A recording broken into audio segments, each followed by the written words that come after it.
Hi friends, welcome to my channel Strawberry Fusion. ഇന്ന് ഞാൻ വന്നിട്ടുള്ളത് ചോറിൻ്റെ കൂടെ അല്ലെങ്കിൽ ചപ്പാത്തി, പൊറോട്ട, വെള്ളപ്പം ഏതിൻ്റെ കൂടെ നല്ല സൂപ്പർ കോമ്പിനേഷനായിട്ട് വരുന്ന ഒരു കറിയുടെ റെസിപ്പി ആയിട്ടാണ്. അപ്പോൾ ഞാൻ ചാനൽ സബ്സ്ക്രൈബ് ചെയ്യാത്തവരാണെങ്കിൽ തീർച്ചയായും ചാനൽ സബ്സ്ക്രൈബ് ചെയ്ത് ആ ബെല്ലൈക്കണും കൂടെ ഒന്ന് ക്ലിക്ക് ചെയ്യണം.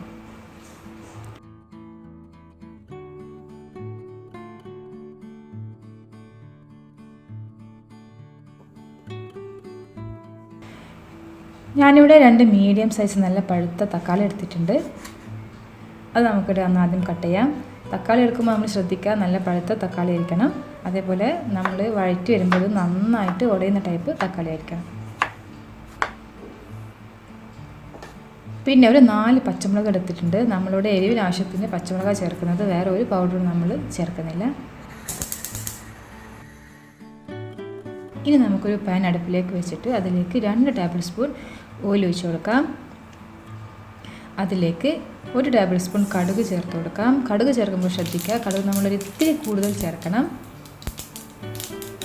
അതിലേക്ക് കുറച്ച് കറിവേപ്പില, പിന്നെ നമ്മൾ അരിഞ്ഞ് വെച്ച 4 പച്ചമുളകും കൂടെ ചേർത്തിട്ട് നന്നായിട്ടൊന്ന് ഫ്രൈ ചെയ്തെടുക്കണം. ആ ഓയിലിനകത്ത് പച്ചമുളകും കറിവേപ്പിലയും നന്നായിട്ടൊന്ന് നമുക്ക് ഫ്രൈ ചെയ്തെടുക്കാം. ഇനി അതിലേക്ക് നമ്മൾ അരിഞ്ഞു വെച്ചിരിക്കുന്ന തക്കാളി കൂടെ ചേർത്ത് കൊടുക്കാം. തക്കാളി നമുക്ക് നന്നായിട്ട് വഴറ്റിയെടുക്കാം. തക്കാളി നന്നായിട്ട് പേസ്റ്റായിട്ട് വരണം.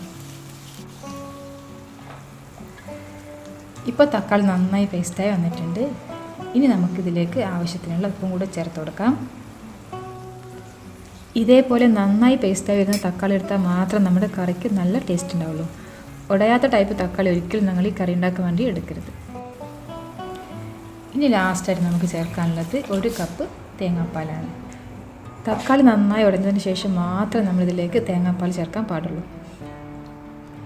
തേങ്ങാപ്പാൽ ചേർത്തതിന് ശേഷം നമ്മളിത് തിളപ്പിക്കാൻ പാടില്ല. തിളപ്പിച്ചാൽ ഇത് പിരിഞ്ഞു പോകും. ജസ്റ്റ് ഒന്ന് ചൂടാക്കിയെടുത്താൽ മാത്രം മതിയാവും. ഇനി നമുക്ക് നമ്മുടെ സ്റ്റൗ ഓഫ് ചെയ്യാം. ഒരു 5 മിനിറ്റ് കൊണ്ട് തന്നെ തയ്യാറാക്കാൻ പറ്റിയ ഒരു അടിപൊളി കറിയാണിത്. അപ്പോൾ നമ്മുടെ കറി ഇവിടെ റെഡി ആയിട്ടുണ്ട്. എല്ലാവരും ഒന്ന് ട്രൈ ചെയ്ത് നോക്കുക. ഇഷ്ടമായിട്ടുണ്ടെങ്കിൽ ലൈക്ക് ചെയ്യുക, പിന്നെ ഫാമിലി ഫ്രണ്ട്സായിട്ടൊക്കെ ഒന്ന് ഷെയർ ചെയ്യുക. കൂടെ ഈ ചാനൽ സബ്സ്ക്രൈബ് കൂടെ ചെയ്യുക. Thank you. ബൈ.